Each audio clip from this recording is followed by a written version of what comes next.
Appreciate y'all being here. I should have, there should be a bio on Coach Davis at each of your chairs. I also emailed out to you. If you didn't get it, just let me know. We'll be back in a few moments.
Thank you, everybody. Again, if you could please silence your cell phones. And again, don't bring your cell phones up near the microphone, those 6 speakers. And again, we'll start with Greg Barnes, Aaron Beard, C.L. Brown, Adam Smith, Andrew Jones, and Art Chansky. First, let me introduce Chancellor Guskowitz. Thank you. And as we like to say here in Chapel Hill, it's a great day to be a Tar Heel. Welcome to the Deanie Smith Center as we mark the start of a new era in Carolina men's basketball. Hubert Davis directly connects our storied past with our exciting future. I knew Coach Davis, but it wasn't until this weekend that I really got to know Coach Hubert Davis. Bub and I spent hours with him, and I had an opportunity to hear about his passion, about his integrity, and about his vision. But it wasn't just about his vision for Carolina basketball. It was about his vision for how leading this program, Hubert Davis is going to ensure the success of our student athletes here on campus, and is going to make an incredible connection to the campus community, much like Coach Roy Williams did for many, many years here in Chapel Hill. He's achieved at every level, taken every challenge and beaten the odds, and has established himself as a winner every step along the way. And I'm confident that with this new challenge, he will continue that journey of success. I'm proud to have Coach Davis as the face of Carolina basketball for years to come. Coach Davis's family is with us today. Leslie, Elijah, Gracie, and Micah, and his father, Hubert. Welcome back to the Smith Center.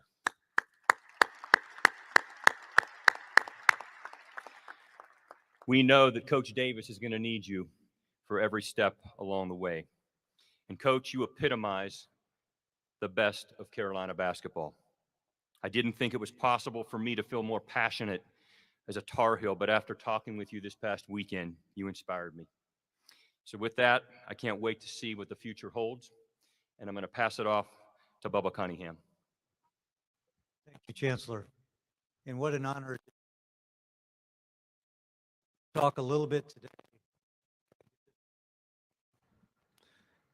Well, good afternoon, and thanks for all of you for being here. Today, I want to say a few things before I introduce Coach Hubert Davis. One, I want to talk about the Carolina family. I want to talk about the process that we went through to hire Coach Davis. Say a little bit about college athletics, and then I'll get to Coach Davis and turn it over to him. But I cannot tell you how much I have learned in the last 4 days about the Carolina family. I've learned more in the last 4 days about the strength and bond and relationships and loyalty and commitment of the Carolina family in the last 4 days than I have in the last 10 years. I've talked to more than 20 basketball players, former players, coaches, and to a person, they are selfless, they're value-based. They have a level of integrity and a level of selflessness that I've never seen. I talked to many that were interested in being the head coach. And at the end of the conversation, each and every one of them said, I'd love to be the head coach, but if it's not me, I know you'll do the right thing. And all I want is for Carolina to get the right coach. And we have found the right coach. So I cannot thank the Carolina family for teaching me so many great lessons over the last 10 years, but specifically the last 4 or 5 days. A little bit about the process.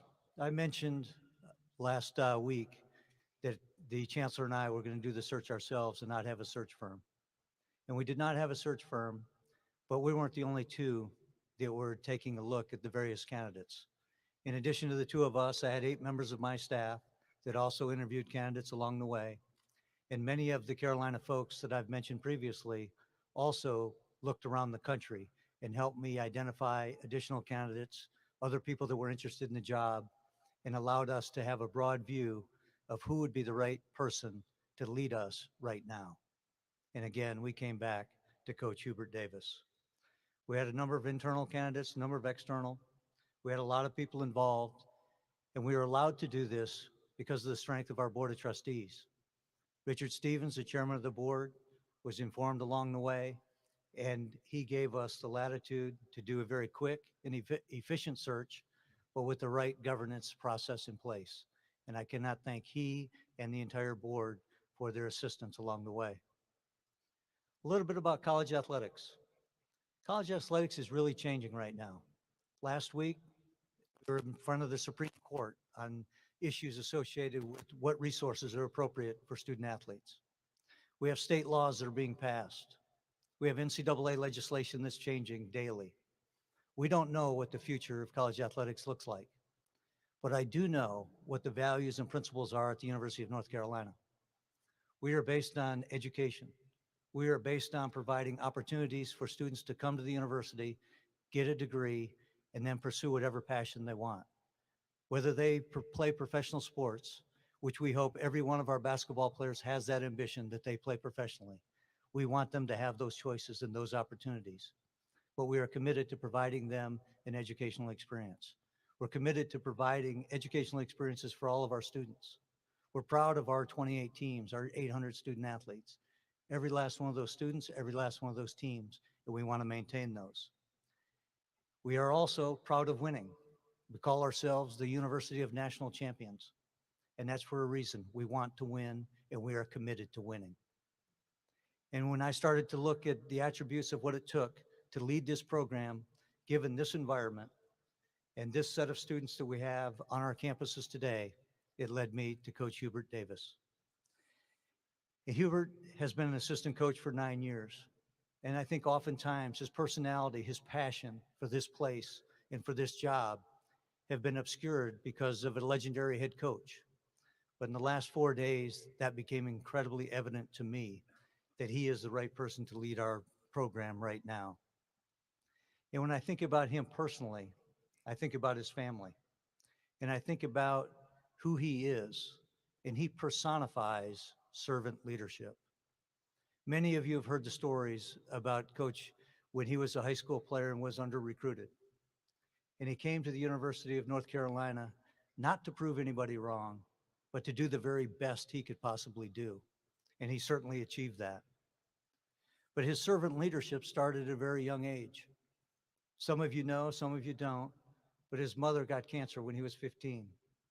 He drove her to chemotherapy sessions while looking after his sister, who was 6 years younger. His father was working all the time, and so Hubert had enormous responsibilities as a young person. So what has he done since that time, between playing at Carolina, playing professionally? What he has done is he has become the best he could be at whatever he was challenged with. He has been an overachiever his entire life. He has always been the best son to his father, Hubert. He has been a best husband to his wife, Leslie. He's been the best father to Elijah, to Gracie, and to Micah. He's the best mentor for our basketball players today, and he will be the best leader for our program well into the future. So it is my distinct pleasure to formally introduce as the new head basketball coach at the University of North Carolina, Hubert Davis.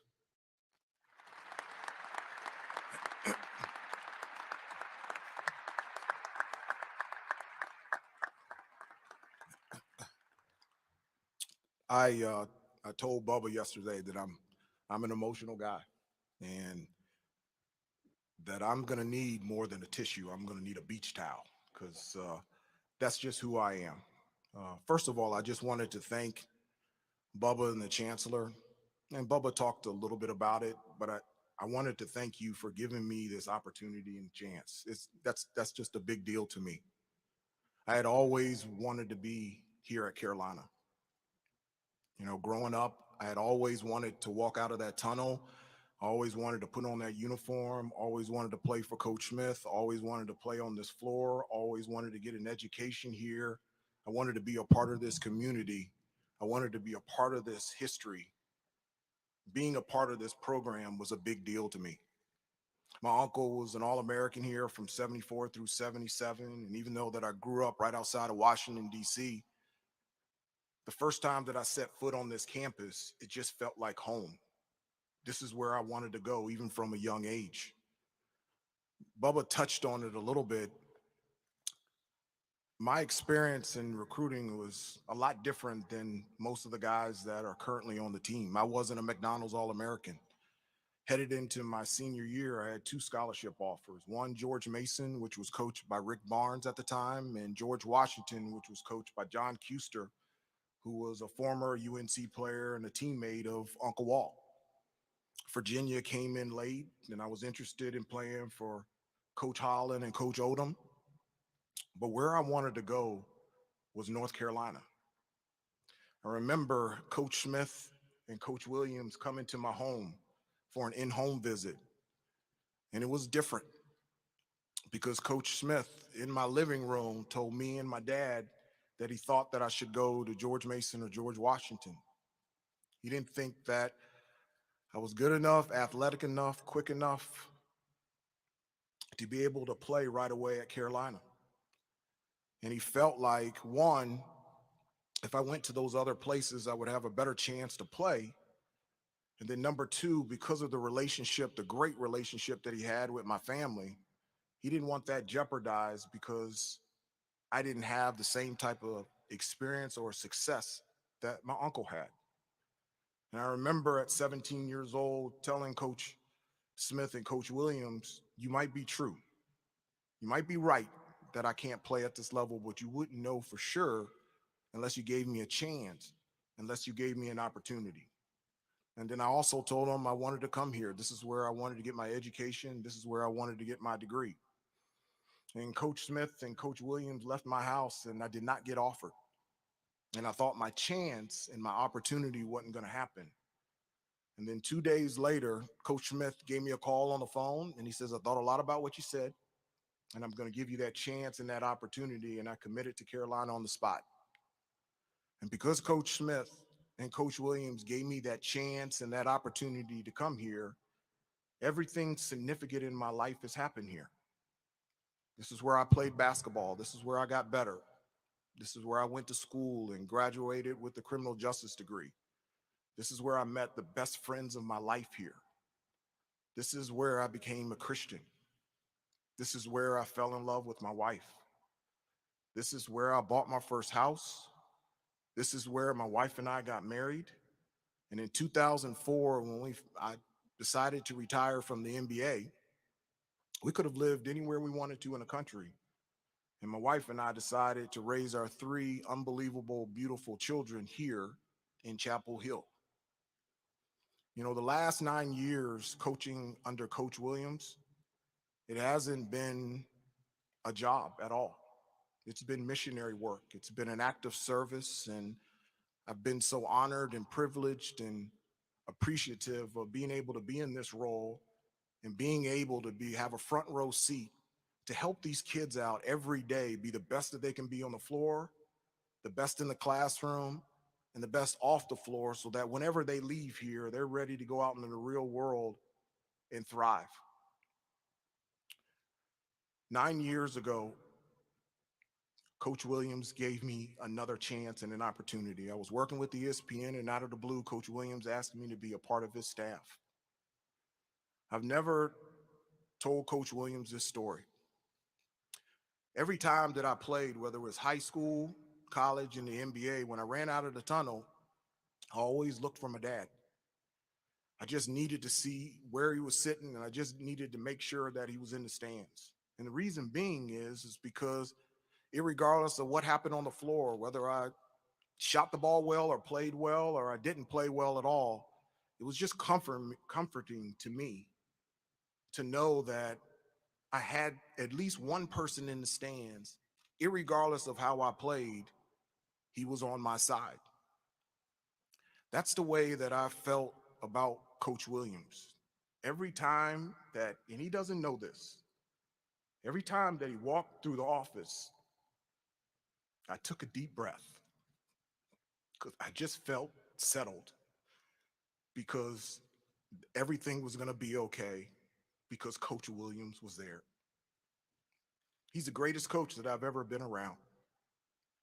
The time that he was here, he's the best coach for this university. He's the best coach for this team. He's been the best coach for this university and the best coach for this community. And I absolutely love him to death. And I'm so thankful for just giving me a chance and giving me an opportunity. I can't believe that he's here today. I was doing some interviews and somebody told me that Coach Williams was in the office, and I wanted to get all those interviews done because I just needed to go see him. And I just needed to be around him. I just needed to talk to him. I just needed to be around him. Seeing him connects me to Coach Smith and Coach Guthridge and his presence and his love for this university and this program and what he embodies as a person is something that I have enjoyed and going to miss being around every day. Over the last 3 or 4 days, my phone's been ringing off the hook. There's been a lot of text messages and phone calls and emails, and it's been crazy. But the things that I've really enjoyed, all these text messages and phone calls and emails, they've been so supportive and encouraging. It's just great to have people walk alongside you and just genuinely on your side. I wanted to share one text that I got that immediately brought me to tears, and it was really special to me.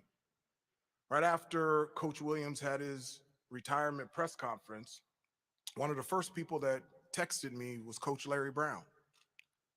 I played for Coach Larry Brown my last year in the NBA with the Detroit Pistons. And it was the last year that I played in the NBA, and I still felt like that I had some gas in the tank. And he didn't feel that way. And we had a disagreement. I felt like I could still play, and he didn't want to put me in the rotation. And he had every right. He's an unbelievable coach, Hall of Fame career. Towards the middle of the year, I requested to be waived, and I was waived, and I was picked up by the New Jersey Nets, and that's how I finished my NBA career. I had not spoken to him or seen Coach Brown since then, and I just always felt like Coach Brown didn't like me.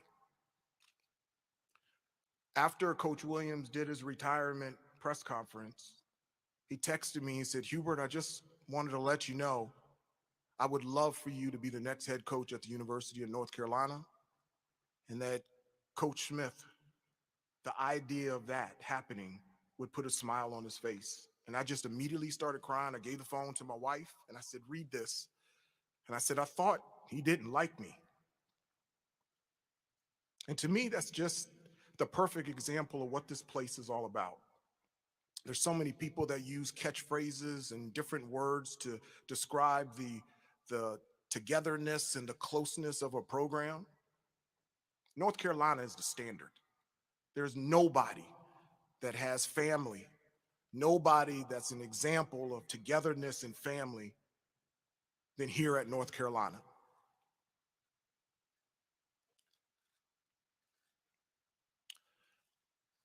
This is the first time that I saw my dad in over a year.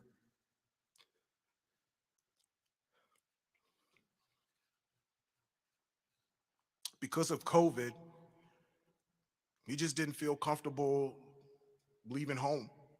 And I haven't seen him in over a year. And when he found out that I was going to be named the head coach of the University of North Carolina, he said, "Hubert, Jr., I got my second shot. I got to be there." He's always shown up. He's always shown up for me. He's always shown up for my sister. He was always at my games. He was the person that I looked up in the stands and knew that was genuinely on my side. And at 50 years old, he's showing up today. And that's what this program is going to be about, and it has always been about. We're going to show up. We're going to show up. We're going to show up to shoot around. We're going to show up to practice. North Carolina is going to show up every game, every day, every second, every possession. North Carolina will be there.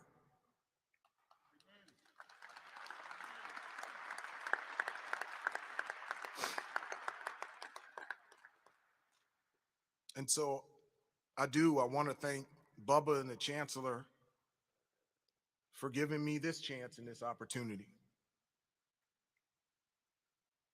I wanted this job. I've always wanted to be a head coach. I just have always wanted to be a head coach only here. I've always wanted to walk the same road, the same path as Coach Smith and Coach Guthridge and Coach Williams. And I'm so excited and humbled and thankful and appreciative and excited to be able to do it with my own personality and in my own shoes. And I'm just very thankful for everyone.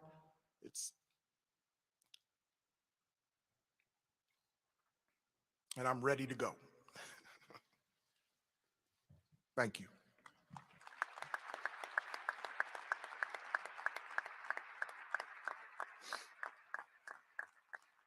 Thank you, Coach Davis. If we could get Greg Barnes, Aaron Beard, and C.L. Brown to the mic on the left there, Adam Smith, Andrew Jones, Art Chansky over here. Greg, we'll start with you when you're set. And if after you each ask your questions, please stay put until all 6 have asked so we don't block the TV cameras. Thank you. With that, Greg Barnes, go ahead. On your left, Coach Davis. Hey, Coach. Wanted to ask a question about your style of play. The NBA has evolved into a game of layups and three-point shots, in large part due to advanced metrics data. That style of play has filtered. I played in the NBA. That's right. It was a long time ago, but I've been there. That style of play has started to filter down to the college level. Just curious, what emphasis will you place on advanced metrics when you're designing your schemes offensively and defensively? Well, I answer it this way. The foundation is set here at Carolina, and it's a foundation that I believe in. It's a foundation that has been tested and tried and proven successful through Coach Smith, Coach Guthridge, and Coach Williams. I've got no desire, I've got no plans of going away from that foundation because I believe in it. I do understand that the game has changed, and we've got to get better next year.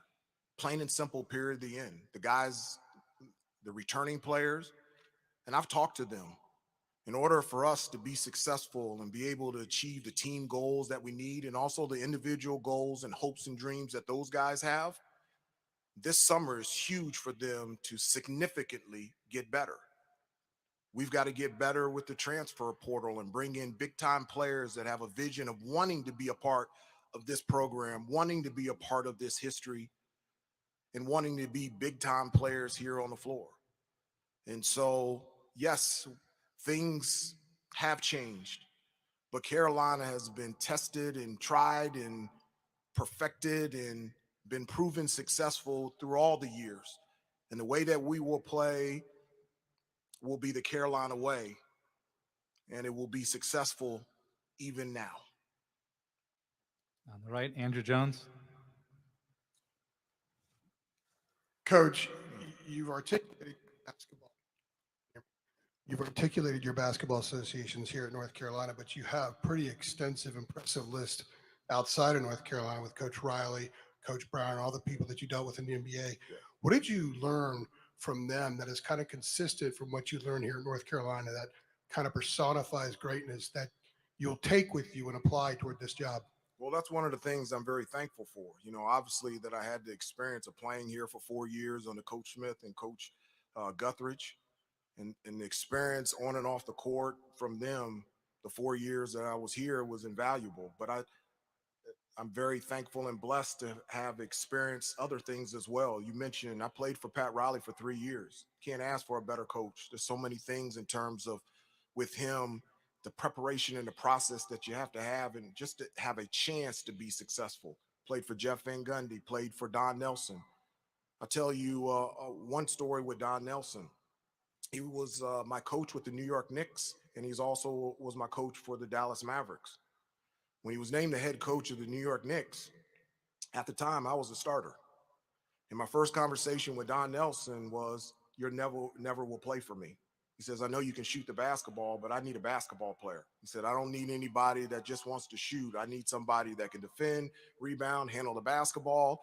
I need somebody to come off ball screens. I need somebody to rebound. I need a basketball player. I just don't need a one-dimensional player." said, wow, that's a really nice conversation to your starter in the first conversation. I appreciate that. And he just walked away. And I'm so thankful that he had that conversation with me because he told me exactly what I needed to hear as opposed to what I wanted to hear.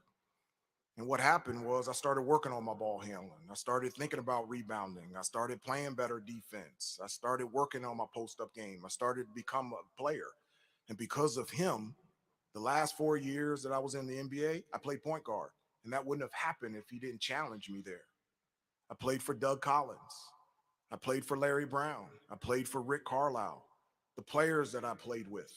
I played with Patrick Ewing, and John Starks, and Doc Rivers, and Rolando Blackman, and the Dallas Mavericks, the things that I've got to learn playing with Michael Finley and Steve Nash and Dirk Nowitzki. When I was with the Detroit Pistons and also the Washington Wizards, playing with Rip Hamilton and Chauncey Billups. Finally got a chance to play with Michael instead of going up against him against Chicago. And just the experience of being around the greatest player that's ever played the game for 1 year was just absolutely unbelievable. I also look into the experience and the opportunities that I had with ESPN. I had front row seats to be able to sit down and look at different traditions, practices, games, and see how people run their program. And so all those things that I put together has helped me see a vision of where I want to be as a coach. And I draw upon all those experiences. On the left, Aaron Beard. Hey, Hubert. I'm curious how you handle, I guess, how you feel about the pressure of walking into a job like this and following a successful coach like Roy Williams has been. It's obviously a place that means so much to you. Do you feel pressure? Do you just feel excitement? What would you describe in that regard? I don't feel pressure because I'm not comparing myself to anybody. Coach Williams is the greatest. I'm Hubert. And as I said before, the only thing that I need to do is to do this job with my personality and in my shoes. And I've been doing that for 50 years, so I think I can do it some more.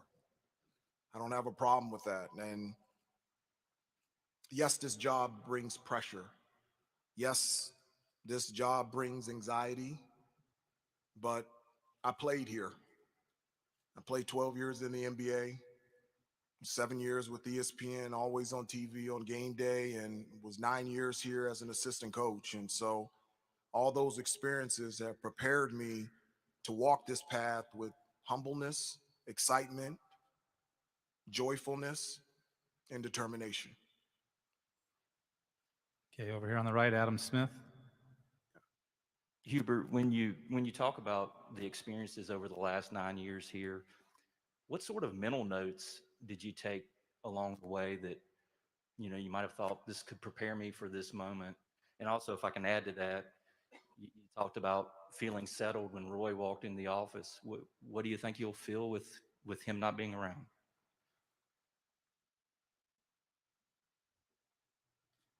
I know where Coach Williams lives. And I know he likes to play golf. So I can find him. I can. Um, there's so many lessons that I learned having a front row seat the last 9 years at being Coach Williams' assistant. It's people can say things, but it's only really true unless it's backed up by your actions. And over the last 9 years, that's who Coach Williams is. That's who he is. And the way that he has run this program and his love for these kids and love for this university and this program and this community has been such an example to me of how to move forward as head coach. Every decision that is made, for while I was with Coach Williams and in his 33 years, was filtered through what is in the best interest for them. It was never about me. It was always about we for Coach Williams. And to have that type of example, not only spoken, but lived out every day, that's the biggest thing that I can take of many things that'll help me do my job to the best of its ability. Before CL, you start, the next 6 on that mic will be Brendan Marks, Luke DeCock, Ross Martin, over here, I'm sorry, Mark Armstrong. Luke, you're over here with JB Ricks, and also Noah with DTH. Those are the next 6. CL on the left. We're gonna have a two-parter for you. Oh gosh. It's easy. Have Who you said that was okay? you've mentioned being able to put your own personality in the program, as you've also talked about sticking to the foundation of Carolina, what Carolina basketball has been. I was just curious if you already have certain changes in mind, whether it be style of play or anything else that you want to implement. And also, I was curious if you've already assembled the staff that you want. Well, the first thing in terms of have I thought about things that I would like to tweak or change? I've only had the job for 24 hours. And so um, it's something that I have thought about at great length. And I'm just really excited. All the guys on the team, or most of them, are back at home right now. And I'm glad that they're back at home. This was a challenging year where they were confined. And it was a difficult year specifically for me. The biggest thing for me is, and one of the things that Coach Smith used to always say is, I can't coach you unless I know you. And I felt like because of COVID and us always being socially distanced, and every time we ate, we had to go back to the hotel room. Every time we practiced, we had to go back to the locker room, to our separate quarters. We weren't able to spend time together. We weren't able to get to know each other. And for the seniors like Garrison and Sterling Manley and Andrew Platek, I've known them over the last 4 years. But for guys like Caleb Love and RJ Davis and Day'Ron Sharp, I didn't feel like I really knew them. And I felt like because we were always distant from each other, that was something that's very important to me. And that was something that was missed. And I can't wait to for them to get back on campus and to give them a hug and meet with them and just be able to spend time with them, whether it's in the office, going to breakfast, lunch, or dinner, having them over our house, for them being around my family. I really do believe in that. You can't coach anybody unless you know them. And I'm looking forward to getting those guys on campus and being able to spend time with them. In terms of the staff,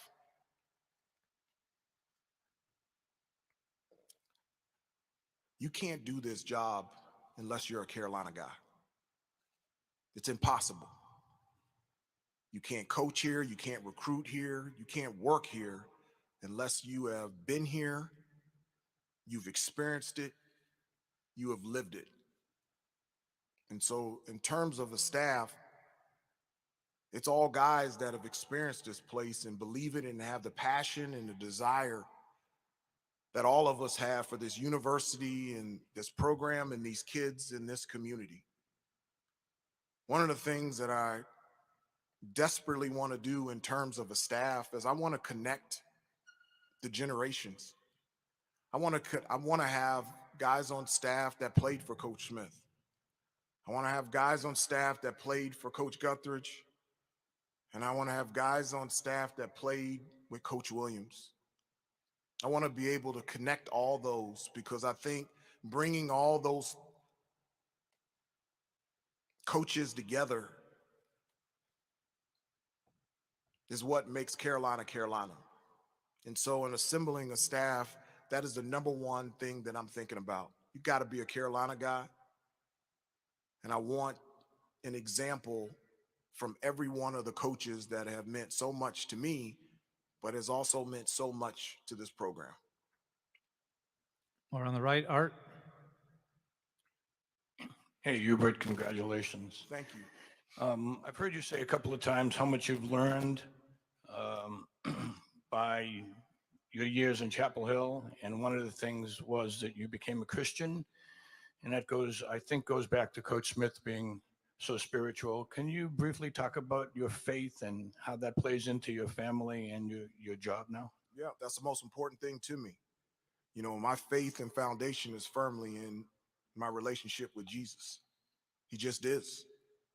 And my mother was a Christian, and she begged me to go to church growing up.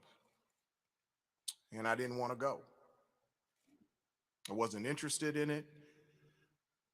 My mom used to always say that Jesus had a plan for me, plans for a hope in the future, plans not to harm you, plans to prosper you, Jeremiah 29:11. And at the time growing up, I didn't understand it and I didn't listen to it.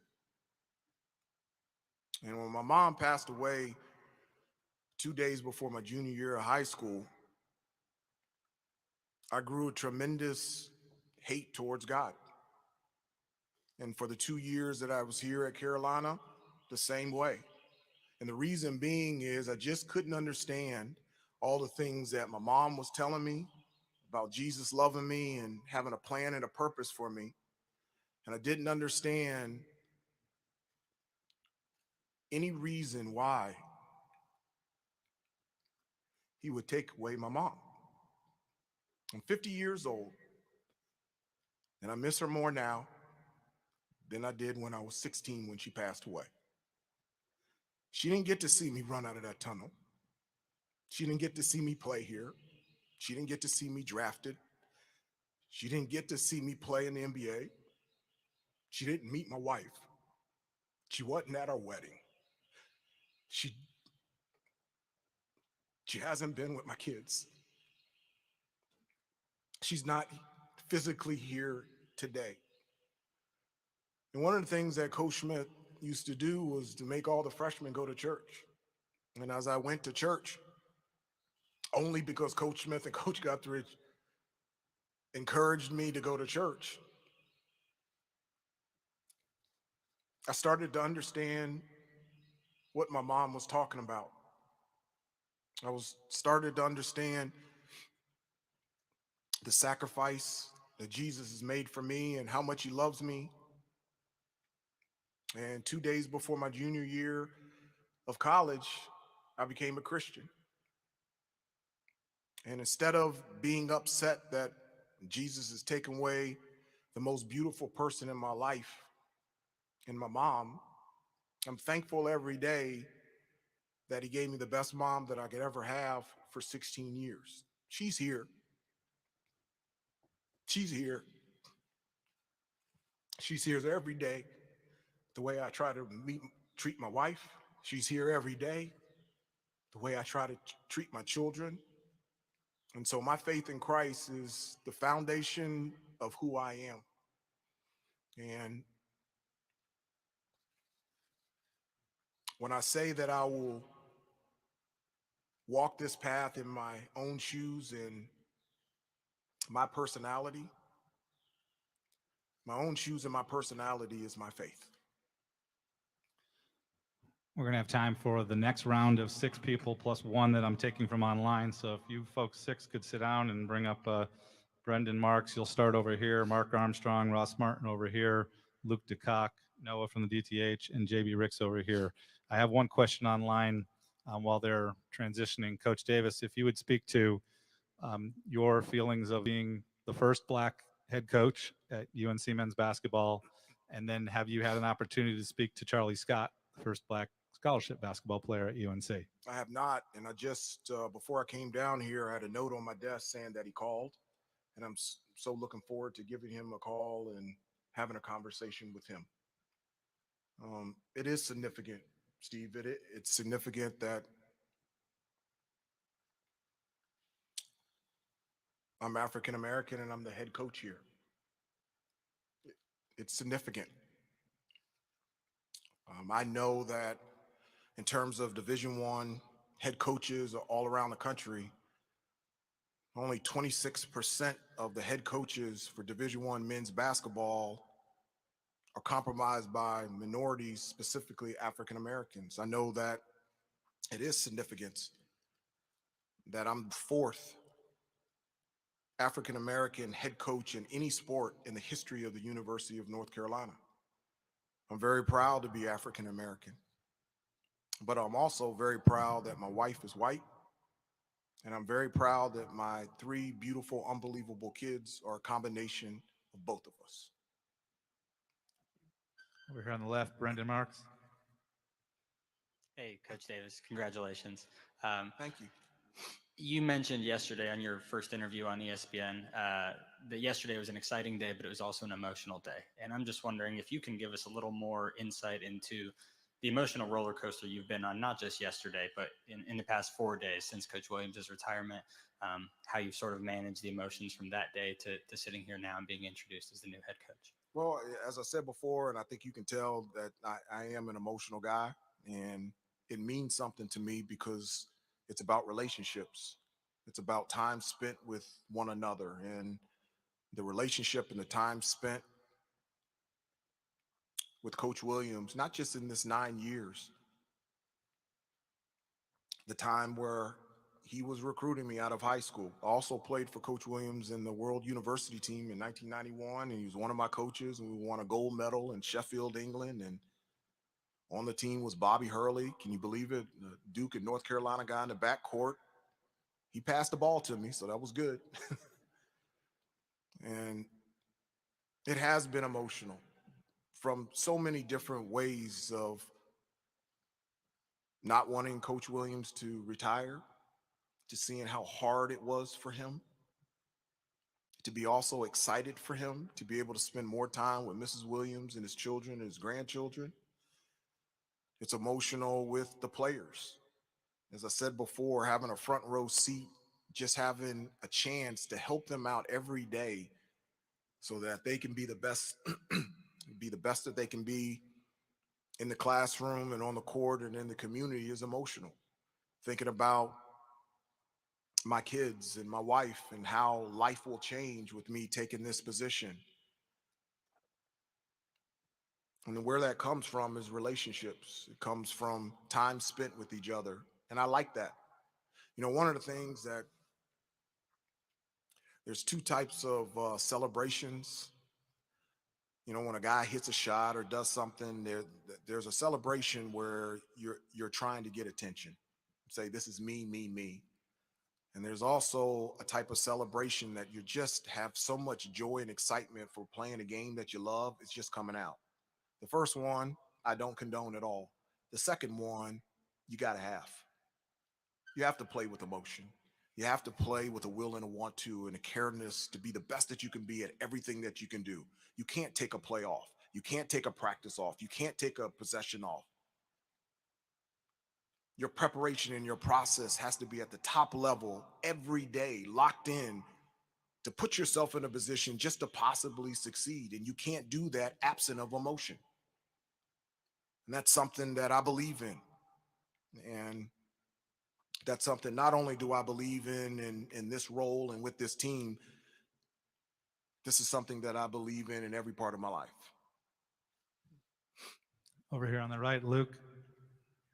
When Coach Williams talked to you or approached you about leaving a very good job at ESPN to come back here and become part of the program again, how much was sort of the vision of this day in your mind? Was that, I mean, was that all of it? No. Or none of it? Well, you know, I was having breakfast at one of my nice places, having a beautiful breakfast, and then Coach Williams' secretary asked me to come in and meet with Coach Williams. And the only thing that I had on my mind is I thought he wanted me to change the dates of my Christian basketball camp that I had here in the Smith Center over the last 17 years. I wasn't thinking anything else. And when I walked into his office, he says, "How are you doing?" I said, "I'm doing great, Coach Williams." I said, "Whatever you need, just let me know." And he says, "Okay, well, I'm going to ask you something." And he goes, "I'd like you to be a part of the staff. I want you to be one of my assistant coaches." And I said, "What?" And I don't remember anything else he said. All I know is I left the office, I went home, I sat at the kitchen table, and my wife said, "What is wrong with you?" And I told her, and we cried there for a couple of hours. And then we cried not because we were leaving ESPN or crying because we didn't know what we were getting into. We were crying of those were tears of joy and happiness and knowing this is exactly the direction that we needed to go and exactly what we needed to do. You know, I never have, outside of when I was young and wanted to go to the University of North Carolina, outside of that, I've never been a forward thinker from the standpoint of I always believe that you should have all your focus and attention on where you are as opposed to looking at where you want to go. And so when I was here at Carolina, I never thought about the NBA. All my thoughts, all my attention, all my hard work, all determination was focused on being the best teammate that I can be, being the best basketball player that I could be, and just see how good I could become. That was it. When I was in the NBA, I did not think about ESPN at all. I was thinking for the 12 years in the NBA, how can I be the best basketball player that I can be? How can I get every bit of talent that I can every day at practice and the games?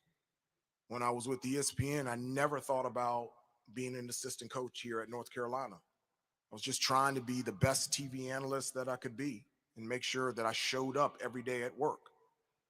And so as I was an assistant coach over the last 9 years, I never thought about being a head coach here at University of North Carolina.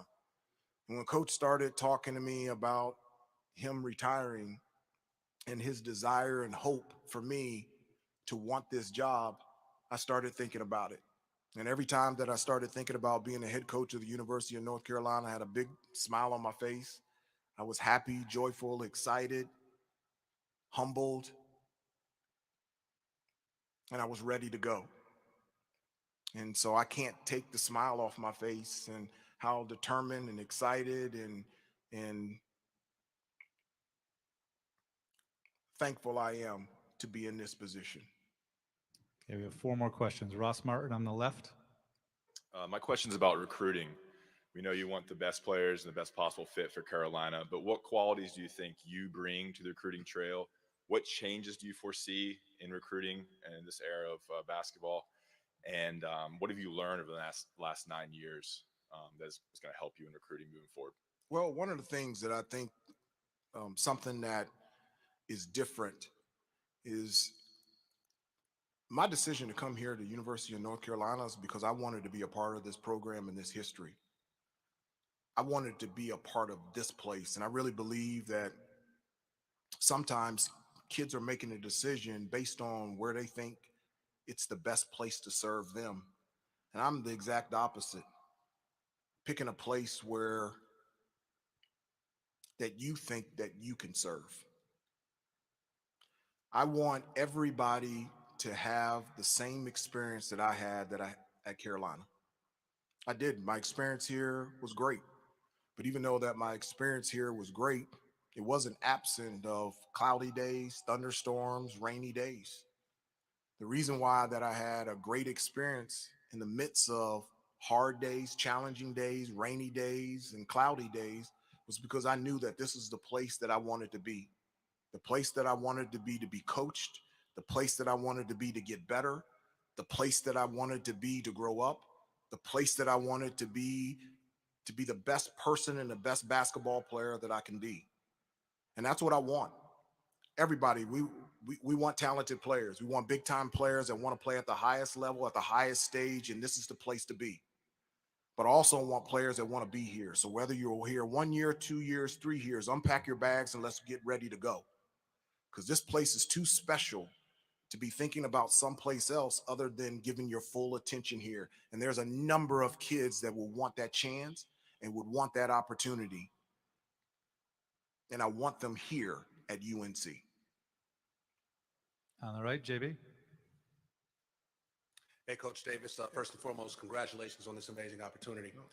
My question was originally taken in regards to you being the first African-American head coach here at the University of Chapel Hill, but I'll ask something, University of North Carolina, forgive me. I'll ask something along those lines as far as how will you embrace that role, when it comes to raising young men in this day and age with everything going on in this country, and what have you learned from Coach Williams when it comes to, teaching these kids to be professionals on and off the court? Well, Coach Williams has been great. He's always encouraged all of his players to have a voice, have a positive voice, and be able to do it in the right way. And he's always done that. And I've loved it. And I've loved how he's encouraged all the players to do that. I'll give you an example. One of the most outspoken players this past year in terms of social media about race relations has been Garrison Brooks. And I called him into my office and I said, let's sit down and let's talk. And I said, just tell me what you're passionate about. Is it police brutality? Is it systemic racism? what is on your heart? And the thing that he talked about was education equality. He talked about that he first grew up in Lafayette, Alabama, and then he moved to Auburn, Alabama. And the difference in the school systems in Lafayette, Alabama compared to Auburn, Alabama, the resources was much different. And he wanted the kids where he first grew up in Lafayette to have that chance and to have that opportunity from an educational standpoint. So I said, let's think about something proactive that we can do where you can make a difference. And so we talked to compliance, and we said that we couldn't get involved at the high school, but you can in the elementary school. And so his elementary school teacher, still in Lafayette, Alabama, Mrs. Woodrum, needed school supplies. They didn't have enough school supplies to keep everything sanitized and clean. And so every month since the beginning of the season, Garrison Brooks has put together a care package of cleaning supplies and disinfectant wipes and different things to send to his kindergarten teacher, Mrs. Woodrum, just to encourage the kids and just to serve and just to help them out. I've got a number of pictures where they have taken their class pictures with all the kids in front of the care packages. And so Coach Williams' leadership of being able to have a voice and to be able to do it the right way, a helpful way, an encouraging way, has led to Garrison Brooks doing something that has put a smile and has helped somebody and has touched somebody that has been very important in his life. And I encourage that with each one of our players. And not only do I encourage it, I'm going to demand it. Mark Armstrong on the left. Hubert, I had a different question, but I was given a hot tip that I need to ask you about Walker Kessler and his status. Yeah, I want Walker here. He's a Carolina guy. I've enjoyed being one of his coaches last year. He's a wonderful kid. I can't think of anybody better to be around, and unbelievable charismatic personality, and somebody that just wants to get better and to work every day. Every day after practice, we spent time together, individual workout, and that's something that I'm so passionate about. I love being on the floor with these guys. I love doing individual workouts. Kids need it, kids want it, and I love it. And our coaching staff will be on the floor with these kids every second of the day trying to make them better. Kessler is a Carolina guy. I had a conversation. I sent him a text last night after everything came out that I was going to be the next head coach, and I have a phone call with him later today. And what I'm going to tell him is I want him back here at Carolina. He's a Tar Heel. He's always a Tar Heel. He needs to come back here, and this is the right place for him. We would love to have Walker Kessler and his family back in Chapel Hill and back at UNC. Last question on the right, Noah with the DTH. Hey, Coach Davis. Noah Monroe from the Daily Tar Heel. 2 years ago, I attended a sports journalism camp here, and part of that, you led facilities around the Dean Smith Center, and part of that tour was what used to be Coach Williams' office. My question is, what is it going to be like when you occupy the office of so many of your mentors and your heroes, Coach Williams, Coach Dean Smith, Coach Guthridge? That's interesting that you asked me that, because I didn't have an argument, but had a disagreement with Coach Williams today. Because as I said before, as I was doing a number of different responsibilities today, and when I heard that Coach Williams was in his office and he was looking at pictures, the reason why I wanted to go in there was because I told him, this is the first thing I told him, leave all the pictures up. This is your office. And I told him this for two reasons. This is his office. This is his home. And I want Coach Williams, I want Mrs. Williams, I want all of his children, and I want his grandchildren. When they come to games, I want them to go into his office. I want them to go home. And I don't want that to change. The second reason is, and it's selfishly, That don't make me think he's still here.